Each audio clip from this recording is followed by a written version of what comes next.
அதான் வெளியில blood clot ஆகலைன்னா நமக்கு தெரியும். உள்ளுக்குள்ள பிளட் கிளாட் ஆனா நமக்கு தெரியாது. ஆமா சார். ஏன்னா வந்து இப்போ ஹார்ட்ல வந்து பிளட் கிளாட் ஆச்சுன்னா ஹார்ட்டுக்கு போற ரத்தம் வந்து தடைப்படும். ஓகே. அப்போ ஹார்ட் அட்டாக் வரும். இது வந்து கவனிக்காம விட்டோம்னா எதிர்காலத்துல இந்த மாதிரி ஹார்ட் அட்டாக்கா வரும், ஓகே. ஹார்ட் ஃபெயிலியரா வரும், பக்கவாதமா வரும். ஏன்னா ஸ்ட்ரோக்கு கூட பிளட் கிளாட் தான். ஸ்ட்ரோக்கு தான் ஒரு முக்கியமான காரணம் வந்து பிளட் கிளாட் தான். Okay sir. So blood clot வராம நம்ம பார்த்துக்கணும். அதனால தான் எக்ஸசைஸ் வந்து பண்ணணும். ஓகே. டெய்லி ஒருத்தர் 1 மணி நேரமாவது எக்ஸசைஸ் பண்ணணும். நம்ம இதுலயே வந்து உணவே மருந்து தான் நம்ம சொல்லியிருக்கோம். ஆமா சார். உணவையே மருந்தா பயன்படுத்த சொல்லியிருக்காங்க. அதுக்கு இந்த பிளட் கிளாட்டுக்கு என்ன முக்கியமான உணவுனா பூண்டு. பூண்டு. பூண்டு வந்து ஆன்டிகோயாகுலண்ட். அதாவது பிளட் கிளாட்டிங் வந்து தடுக்கும்.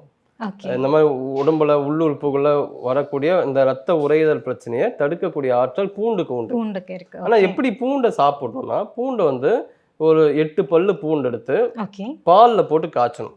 ஓகே. காய்ச்சின பிறகு பூண்டை சாப்பிட்டுட்டு பால்ல வந்து கொஞ்சமா மஞ்சள் தூள் மிளகுத்தூள் போட்டு அந்த பாலை குடிக்கணும்.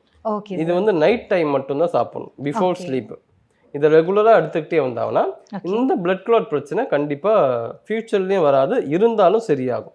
Okay sir.